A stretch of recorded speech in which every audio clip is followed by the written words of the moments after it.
kita yang menjalankan hak konstitusi, kita sedang menyampaikan perjuangan kita lewat saluran yang sah secara undang-undang, lah kok kita yang kemudian ditarik, kita yang kemudian diperlakukan seolah-olah kita ini penjahat, dijauhkan dari orang-orang yang baik. Harusnya kan dijauhkan premannya gitu loh. Nah begitu kemarin saya kasih tahu, akhirnya kan premannya kabur. Coba perhatikan, kaburnya preman itu apa dihalau oleh polisi? Bukan. Polisi nggak ngelakuin apa-apa. Sudah selesai bertugas, tinggal ngambil jatah sisa. Bukan, mereka itu kabur karena masa banyak. Kalau masa nggak banyak, tetap aja itu mereka akan tetap menguasai lokasi aksi itu. Artinya apa? Hampir dikatakan nihil peran polisi untuk menghalau mereka. Nihil. Nah ini yang saya minta kepada masyarakat Banten, yuk kita berjuang bareng-bareng, karena memang mereka itu logikanya logika jumlah. Kalau kita banyak, nggak berani juga. Ya saya yakin mereka itu ya kalau sendiri-sendiri ketemu saya juga nggak berani. Karena bareng-bareng pun kalau nggak dilindungi aparat nggak berani juga, karena mereka tahu akan dilindungi aparat, berani songong gitu. Karena itu ya memang harus kita bersatu, harus kita viralkan tuh wajah-wajah orang yang ngaco. Teman kita ini mendapatkan persekusi bahkan pengeroyokan ya. Saya jam 9-an lewat sedikit, itu teman kita Arif, YouTuber, sudah mendahului kita, bukan mendahului berpulang ya, mendahului sampai di lokasi, itu mengirimkan sebagian video yang isinya Ahmad Osinuddin dipersekusi. Dan pada jam 9 lewat, kira-kira 8 lewat 10 itu, saya dengan Said Didu masih dalam perjalanan, tapi sudah keluar tol. Ya, karena pagi-pagi kita ke Cipinang dulu, ada hajatannya Dr. Ahmad Yani. Nah, saya setelah analisis, Bung Ahmad, itu peristiwa terjadi karena kami terlambat. Kami itu saya dan banyak teman yang lainnya. Rombongannya Bang Marwan Batubara, teman-teman Jawara-Jawara, Macan Kulon segala macam itu terlambat. Memang salah kita lah, kita nggak bisa berkelit lagi, salah kita. Selain kita kalau mau agak bela diri, memang lokasinya jauh. Ya, jauh sekali. Nah, Bung Ahmad, coba ceritakan pada kita, ini sebetulnya bagaimana peristiwanya sampai seperti itu? Ya. Karena tadi saya mendapat kabar dari Arif, sebetulnya nggak nyangka juga sampai seperti itu. Monggo, silakan. Bismillahirrahmanirrahim. Assalamualaikum warahmatullahi wabarakatuh. Yang pertama tidak ada yang salah.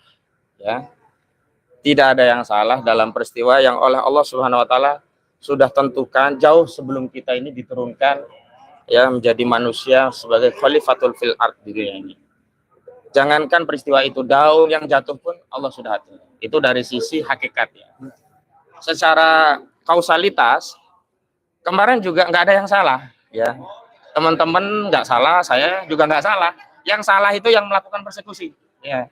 Kenapa? Karena saya juga memang sudah dihimbau oleh Bang Marwan di titik kumpul yang sudah ditetapkan, tapi saya juga sudah menyampaikan kami langsung ke lokasi sesuai jadwal karena jam 9, karena saya mau ketemu orang juga mau sarapan dulu di dekat lokasi. Nah, saya sama Arif makan nasi Padang waktu itu, isinya khawatir menunggu atau apa, ternyata malah kami duluan. Nah, begitu lewat lokasi, kami nggak langsung pakai lokasi itu, kami ngelewatin dulu, lihat situasi. Kami lihat kok masyarakat udah banyak antusias dan banyak polisi. Ya, praduga kami itu adalah masa kita yang sudah menunggu acara, karena acara juga udah 9, kan acara jam 9 itu udah setengah 10-an lah kira-kira. Nah, di situ juga banyak polisi kan, pasti aman lah begitu ya. Ya, kami datang. Nah, terjadilah peristiwa itu. Yang di luar prediksi kami itu adalah sudah ada polisi kok nggak aman juga ternyata rakyat itu. Yang kedua, sudah ada polisi kok berani juga preman itu. Kita kan bertanya, apa sih hubungan preman itu dengan polisi? Biasanya kan preman paling takut sama polisi gitu loh. Lah kok kemarin kok preman melakukan tindakan seperti itu tidak ada takutnya, bahkan ada polisi, bahkan ada kapolsek, bahkan kapolseknya Dedi R itu ngaku udah dipukul loh. Iya dipukul, tapi kok nggak diproses. Ya biasanya kalau kita salah dikit aja langsung proses hukum gitu loh. Makanya kemarin saya minta loh, kalau polsek kalau dipukul proses hukum. Gak usah mikirin saya, mikirin institusi kepolisian yang dijatuhkan, direndahkan oleh preman sampai dipukul kapolseknya gitu loh. Begitu. Nah, saya kenapa kemarin melakukan tindakan perlawanan ya, dalam pengertian saya itu risih dibilang provokator dan sebagainya. Lawang saya itu satu hadir dalam kerangka undangan. berarti kan ada warga yang memang menghendaki saya hadir, panitianya. Ya. Yang kalau dibilang, itu orang Munjung asli, kan orang Munjung bukan hanya preman itu. Ya. Yang lainnya kan juga ada. Kalau dia nggak menolak, ya biarin aja dia menolak. Yang penting yang lainnya ngundang saya. Memang kalau yang lain ngundang ada satu yang menolak, saya nggak boleh datang. Yang kedua, saya kan lewat jalan itu milik publik. Memangnya nggak boleh kalau bukan orang Munjung lewat jalan situ. Oh, itu hak publik jalan. Ya, ya. Yang ketiga, saya juga ingin menunjukkan emangnya mereka doang ya yang berani gitu loh. Kurang ajar kan itu kalau nggak kita lawan, kurang ajar gitu loh. Tapi sebentar, Ya. sampai titik berani ini saya harus takluk total ya, karena memang nyaris sendirian ya. Walaupun beberapa waktu ke depan sudah mulai ada teman-teman yang mendampingi beliau, tapi kira-kira 10-15 menit pertama itu nyaris sendirian, kecuali teman Arif yang pegang kamera ya. Iya. Itu pun Arif ternyata mengatakan kameranya pun akan dirampas gitu loh. Iya. Nah, teman-teman sekalian, ini banyak YouTuber lain. Kita pengen coba sedikit mengulik kalimat Bung Ahmad Husaini tadi, bahwa dia merasa aman, nggak ada masalah apa-apa. Pertama, karena di situ ada aparat polisi, ya kan? Iya. Ya katakanlah ada preman-preman bayaran, katakanlah, tapi Iya. tetap kita tidak akan menduga seperti itu. Cuman memang saya melihat ada sejumlah polisi yang pakai seragam rompi berwarna merah gelap itu, memang nyaris nggak ngapa-ngapain itu. Kita ada beberapa itu. Nah, ini gimana kita membaca peristiwa ini, Bung Ahmad? Makanya saya ternyata salah memberikan kepercayaan kepada aparat penegak hukum kita gitu. Semoga ke depan Pak Listio Prabowo itu bisa memperbaiki kesalahan persepsi saya. Tapi saya diskusi dengan banyak orang, ternyata apa yang saya anggap salah itu malah benar gitu loh. Umumnya aparat kita justru begitu gitu loh. Nah, saya lihat dari prosedur cara menangani persoalan ya kan. Semestinya kan preman itu yang dijauhkan dari saya dan membiarkan saya jalan. Bukan saya yang ditarik menjauh, premannya ngejar-ngejar saya. Betul. Apa karena saya sendirian terus mudah ditundukkan, kemudian polisi takut sama yang banyak? Kan keliru juga, orang dia pakai seragam. Kecuali nggak pakai seragam, makanya ada tuh yang ngaku polisi ya. Siapa yang mau percaya kalau kayak gitu? Yang pakai seragam aja nggak dipercaya, apalagi yang nggak pakai seragam gitu loh. Nah, itu yang saya kira pada ujungnya saya melihat ini masalahnya, meminjam istilahnya Pak Listio ya, masalahnya itu bukan di bawah, kalau ikan busuk ya dari atasnya gitu, dari kepalanya gitu. Oke teman-teman, ini mulai pagi tadi beredar semacam penjelasan lengkap dengan foto-fotonya para preman yang mengepung dan mengeroyok Ahmad Husaini tadi ya. Ini dapat dari Bung Ahmad juga tadi saya dapatnya ya. Oke ya, saya bacain dikit-dikit nih.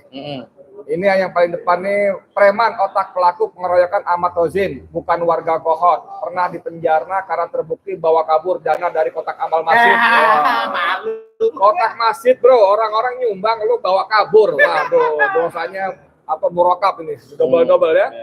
Nah, ini ada foto lagi dua orang, keduanya preman pasar Paku Haji, pernah dipenjara kasur bongkar kios daging. Lalu ada lagi dua orang lagi, keduanya preman rekrutan lurah Kohot, tukang ancam masyarakat untuk pembebasan lahan. Ya, udah berapa itu? 5 orang. Ini yang keenam nih, preman kampung kaki tangan lurah Kohot, tukang ancam masyarakat untuk urusan pembebasan lahan. Lalu ini ada kacamata pakai topi, nama mata-mata lurah Kohot, sering berada di pihak masyarakat anti aguan. Yang terakhir, nah ini seru nih, ada desertir. Desertirnya tapi bukan TNI Polri, tapi desertir Satpol PP, Kecamatan Paku Haji, terkenal sebagai provokator untuk memenangkan situasi. Jadi ini ya gambarnya ya. Nanti teman-teman bisa mintalah ya. Nah, Bung Ahmad, ini kan kalau kita baca keterangan ini, ujung-ujung ini muaranya lurah desa Kohot di Arsin yang sekarang meraih entah kemana. Ya bahkan kalau kita baca majalah Tempo itu punya Pas Pamdes, pasukan pengamanan desa. Yang walaupun akhirnya kita tanya, ngapain lagi Pas Pamdes kalau kepala desanya udah pergi entah kemana. Ini gimana kita menyoroti lurah Kohot Arsin ini, Bung Ahmad? Sebenarnya kan ketika Tempo mendatangi rumah lurah Kohot si Arsin ini ya, dan ditemukan fakta Arsin tidak ada di rumah, Rubicon tidak ada di rumah, kabarnya kabur, itu kan mengkonfirmasi mereka ini salah, mereka ini sadar atas kesalahannya dan takut atas tanggung jawab atas kesalahan. Mereka itu sudah sadar, seluruh warga desanya itu sudah berani melawan semua yang selama ini hanya diam, ya tanahnya diambil, diusir, digusur semaunya begitu. Nah, hanya memang apakah larinya kepala desa Kohot adalah bagian dari strategi yang disiapkan oleh penguasa karena memberi waktu para penjahat untuk lari gitu loh. Karena kan ini kasus sudah hampir 2-3 pekan. Ya.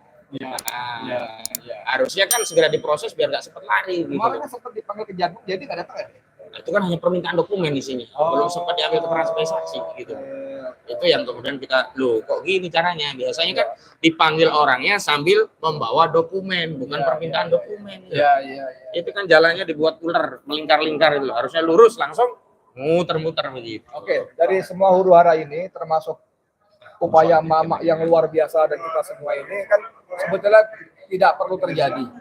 Kalau Prabowo Subianto sebagai presiden bekerja sebagai presiden, bukan di bawah bayang Jokowi, di bawah bayang-bayang Jokowi. Nah kan akhirnya suka nggak suka kita kan mendesak minta Prabowo sebagai presiden yang berdaulat untuk ambil sikap yang jelas dan tegas. Oke, sebagai penutup silakan. Rasanya sikap jelas dan tegas itu bukan dikonfirmasi dengan proses penyidikan segera digerakkan ya, tapi copot dulu Kapolri. Ya. Soalnya kalau proses penegakan hukum itu masih di bawah kendali Listio Sigit Prabowo, masyarakat akan berpraduga, oh ini bukan penegakan hukum, sedang mencari skenario bagaimana mencari kambing hitam, melokalisir masalah dan menyelamatkan yang gede-gede. Gitu. Karena kita tahu Listio Sigit Prabowo itu dekat dengan Aguan dan di era dialah ya Polri mendapat bantuan Makobrimob di wilayah PIK 2 juga. Jadi orang itu kan logikanya sederhana. Kalau orang disuap itu nggak bisa ngomong. Coba saya suap, nggak bisa ngomong kan? Iya gitu. Nah, suapnya ini dalam bentuk Makobrimob dan ke depan harus ada aturan tegas, nggak boleh institusi negara, fasilitas negara itu melalui bantuan hibah dari swasta. Pasti swasta itu bantu ada mau yang nggak ada bantu terus kayak filantropi karena kebaikan seorang Aguan bagi jadi harus dipahami oleh institusi Polri bahwa bangunan itu, tanah itu diberikan bukan tanah dari ASG sendiri tapi dapat nyolong dari rakyat, dari ngerampas dari rakyat. Berarti negara juga secara sadar menerima hasil jarahan dari rakyat. Ya dicuci uang, negara jadikan tempat cuci hasil kejahatan sehingga dia tidak bisa diproses. Kenapa? Negara itu terlibat menikmati dari hasil kejahatan. Ke depan udah nggak boleh lagi. Oh rakyat diambil pajak kok. Kecuali rakyat itu nggak diambil pajak, minta bantuan sama pengusaha. Lewat pajak ambil terus, tapi fasilitas dibangun oleh konglomerat, oleh swasta. Giliran menjalankan tugas, bukan menjalankan tugas sesuai kepentingan rakyat bayar pajak, kepentingan orang yang ngasih fasilitas. Kasihanlah rakyat. Rakyat dapat perlindungan harusnya dari aparat penegak hukum, ini malah oleh polisi. Kita ini ya, mohon maaf Pak Kapolri ya, Pak Prabowo, mau kasih tahu saja, kita itu kalau berhadapan dengan polisi di jalan itu, kita itu mungkin kalau berhadapan dengan begal masih kita hadapi bisa lah. Malah kita tuh khawatir kalau di perjalanan ketemu polisi.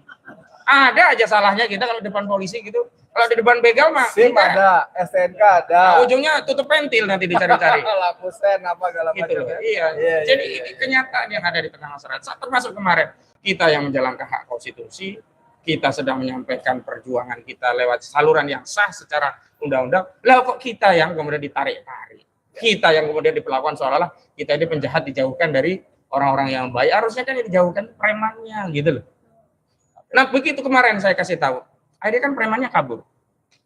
Coba perhatikan, kaburnya preman itu apa dihalau oleh polisi? Bukan. Polisi nggak ngelakuin apa-apa. Sudah selesai bertugas, tinggal ngambil jatah sisa. Bukan, mereka itu kabur karena masa banyak. Kalau masa nggak banyak, tetap aja itu mereka akan tetap menguasai lokasi aksi gitu. Artinya apa? Hampir dikatakan nihil peran polisi untuk menghalau mereka. Nihil. Nah ini yang saya minta kepada masyarakat Banten, yuk kita berjuang bareng-bareng karena memang mereka itu logikanya logika jumlah. Kalau kita banyak, nggak berani juga. Ya saya yakin mereka itu ya kalau sendiri-sendiri ketemu saya juga nggak berani. Karena bareng-bareng pun kalau nggak dilindungi aparat nggak berani juga karena mereka tahu akan dilindungi aparat, berani songong itu. Karena itu ya memang harus kita bersatu, harus kita viralkan tuh wajah-wajah orang yang ngaco. Oke, makasih banyak ya. Jadi makasih banyak Bung Ahmad. Semoga menjadi amal soleh di mata Allah dan buat kita semua Allah berikan ampunan dan pertolongan dalam perjuangan. Amin. Amin. Saya Edi Mulyadi untuk KPN untuk lebih baik. Assalamualaikum warahmatullahi wabarakatuh. Waalaikumsalam warahmatullahi wabarakatuh. Ya, udah. Oh, ada rekor dulu ya.